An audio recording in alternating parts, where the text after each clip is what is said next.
오늘 하나님께서 우리에게 주시는 말씀은 여호수아 19장 1절에서 23절까지입니다. 둘째로 시므온 곧 시므온 자손의 지파를 위하여 그들의 가족대로 제비를 뽑았으니 그들의 기업은 유다 자손의 기업 중에서라.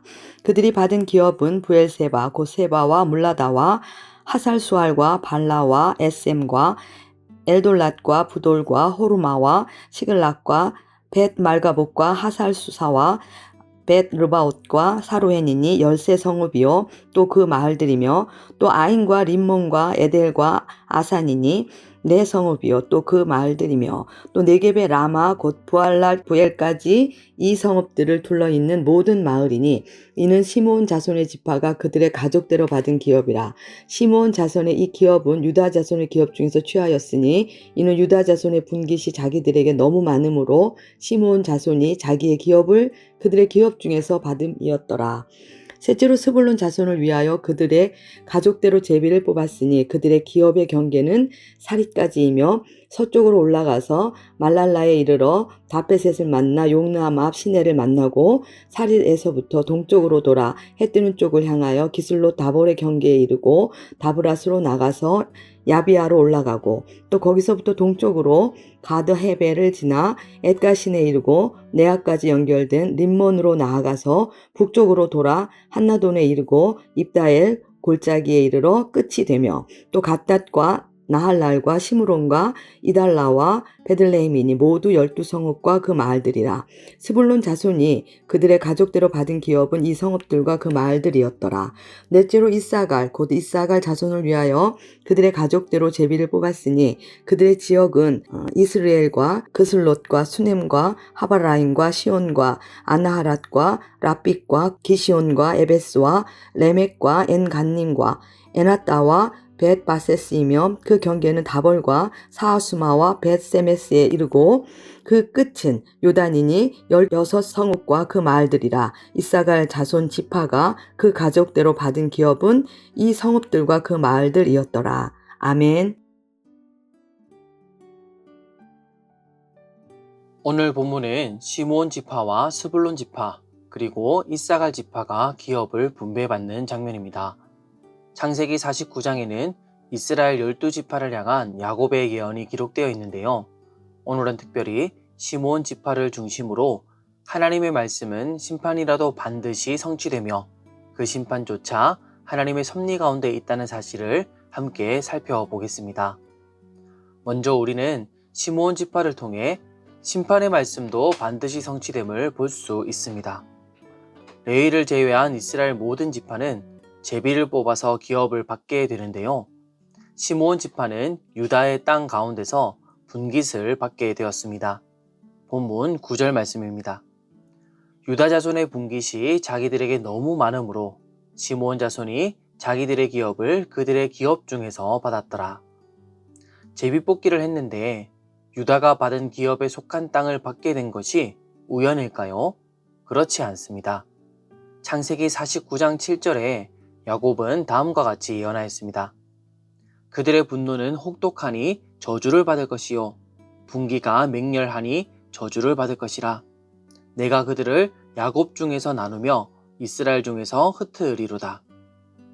시므온 지파는 세겜 사건에서 큰 죄를 저질렀습니다. 야곱의 딸 디나는 세겜 땅에서 추장 하몰의 아들 세겜에게 강제로 범해지게 됩니다. 그때 시므온과 레위는 분노를 다스리지 못했습니다. 그들은 속임수로 세겜 사람들에게 할례를 받게 한 뒤 기력이 없을 때 성읍의 남자들을 다 죽이고 가축과 재물을 약탈하며 여인과 아이들까지 끌고 갔습니다. 사람의 눈에는 정당한 분노처럼 보일 수 있지만 하나님 앞에서는 의가 될 수 없는 분노로 인한 폭력이었고 그 대가는 이스라엘 중에 흩어지게 되는 심판이었습니다. 그리고 민수기에 2번의 인구조사를 비교해보면 시므온 지파의 수가 급격히 줄어든 것을 볼 수 있는데요. 민수기 1장에서는 59,300명이었는데 민수기 26장에서는 22,200명으로 줄어듭니다. 절반 이상 줄어든 것입니다. 민수기 25장은 이스라엘 백성의 음행을 기록합니다. 모압 땅 시딤에서 이스라엘 백성은 모압 여인들과 음행하며 그들의 신 바알보오를 섬겼고 그 중에는 시므온 지휘관 시므리가 있었습니다. 여호와의 진노가 크게 일어나 전염병이 퍼졌고 하루아침에 24,000명이 죽게 됩니다. 결국 뒤이어지는 민수기 26장의 인구조사에서는 심판으로 인해 시므온 지파의 수가 가장 급격히 줄어든 것을 볼 수 있습니다. 우리는 하나님의 말씀은 심판이라도 반드시 성취됨을 볼 수 있습니다. 우리는 심판의 말씀을 듣기 싫어합니다.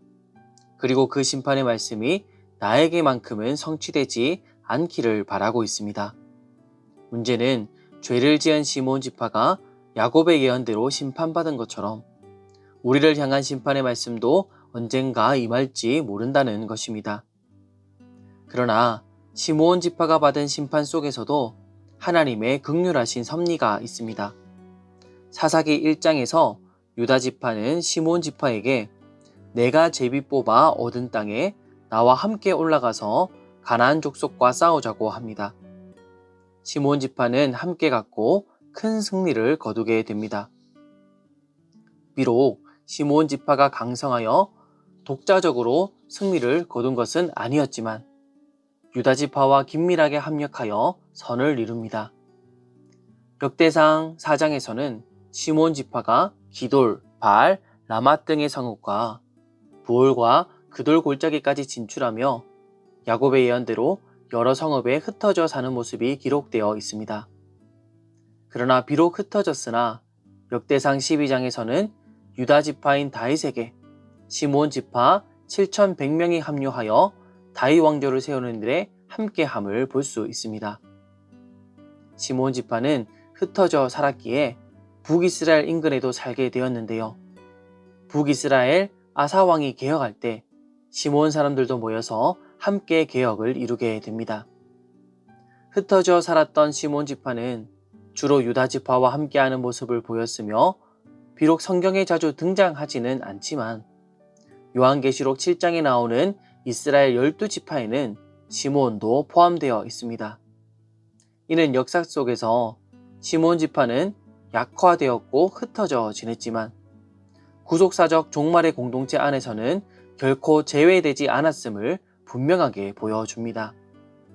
시므온 지파는 예언대로 심판받지만 유다 지파와 함께 하게 하시는 하나님의 섭리 속에서 하나님의 구원을 누리게 된 것입니다. 우리도 마찬가지입니다. 우리를 향한 심판의 말씀을 우리는 피할 수 없습니다. 그러나 그 심판조차 하나님의 섭리 속에 있습니다. 우리를 향한 심판의 말씀도 성취되지만 하나님의 긍휼하신 섭리 속에 우리를 향한 구원의 말씀도 성취됩니다. 하나님은 심판하시는 하나님이십니다. 그러나 하나님의 심판조차도 하나님의 섭리 가운데 있었습니다. 하나님께서는 홍수를 통해 전 인류를 심판하시지만 노아와 그의 가족을 방주 속에서 구원하셨습니다. 심판 속에서도 남은 자를 통해 하나님의 구원 계획을 이어가셨습니다. 예루살렘이 멸망당하고 백성들은 바벨론의 포로로 끌려갑니다. 이는 분명한 하나님의 심판입니다. 그러나 심판으로 끌려간 포로 속에서도 하나님께서는 남은 자를 보존하시고 이들에게 새 언약을 약속하십니다. 하나님께서는 이렇게 심판 속에서도 당신의 섭리 가운데 구원의 길을 열어주십니다. 시므온 지파는 하나님의 심판을 피할 수 없었고 유다 지파의 기업 속에 살아가게 되었죠. 그러나 이는 시므온을 멸망하지 않으시는, 이를 구원하시는 하나님의 섭리였습니다. 우리 또한 우리를 향한 하나님의 심판을 피할 수 없습니다. 그러나 하나님께서는 우리가 피할 수 없는 심판 앞에서 우리에게 구원의 길을 열어주었습니다. 바로 십자가입니다. 십자가는 죄에 대한 하나님의 심판이 쏟아지는 자리였습니다. 우리가 받아야 하는 심판이지만 하나님께서는 이 심판을 통해 온 인류를 구원하셨습니다. 이 심판을 예수님께서 대신 짊어지고 대속하게 하셔서 우리로 하여금 멸망당하지 않고 영원한 구원에 이르게 하셨습니다. 요한복음 3장 17절 말씀입니다. 하나님이 그 아들을 세상에 보내신 것은 세상을 심판하려 하심이 아니요 그로 말미암아 세상이 구원을 받게 하려 하심이라. 아멘. 하나님이 이처럼 사랑하시는 서문 성도 여러분, 시므온에게 유다가 함께 있었던 것처럼 우리에게는 예수님이 계십니다. 우리는 예수님께 접붙임 되었습니다. 시므온은 심판 속에서 유다와 함께함으로 살아남았지만 우리는 십자가에서 우리 심판을 대신 지신 예수님 안에서 영원한 구원을 누리게 되었습니다. 하나님의 말씀은 심판이라도 반드시 성취됩니다. 그러나 동시에 그 심판조차도 하나님의 섭리 가운데 있으며 우리를 구원하시겠다는 하나님의 약속의 말씀도 반드시 성취됩니다. 그러므로 우리는 이 은혜를 기억하며 두렵고 떨림으로 구원을 이루어야 합니다. 심판을 구원의 길로 바꾸시는 하나님을 경외하며 예수 그리스도 안에서 감사와 순종의 삶을 살아가는 저와 여러분 되시길 예수님의 이름으로 축원합니다.